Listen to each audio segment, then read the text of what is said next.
What's up mga katabs? So ngayon na lang ulit ako nakapag-upload ng video dahil medyo busy ang mga katabs nyo. Pauwi na sana kami, biglang umulan. Nakita nyo naman ata yung suot ko. Di ba? Overprotective si katabs dahil takot magkasakit. Tignan nyo, may raincoat at bukod sa lahat dahil meron siyang sugat, meron din siyang red boots. Di ba? Nakita nyo naman, may hood pa, tinuro pa. Kaso, medyo mataba, hindi kasya sa paa. Nakita nyo, pauwi na sana kami, inabot kami ng ulan eh.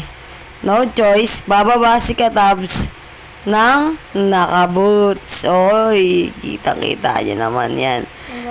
Hindi yan tatablan ng basa. Bumaba na, nakita nyo. Alam ko, magsasayaw yan dyan eh. Diba parang umikot. Tala, tala. Hindi pala. Maiwagas salamin pala yun. Maiwagas salamin. Ano naman, aaminin. Ay nako, basta, yun na yun. Nakita niya naman, di ako nabasa. Diba, nagsayaw ulit ako. Maiwagas salamin. Ano naman, aaminin. Okay, for today's video, bye muna.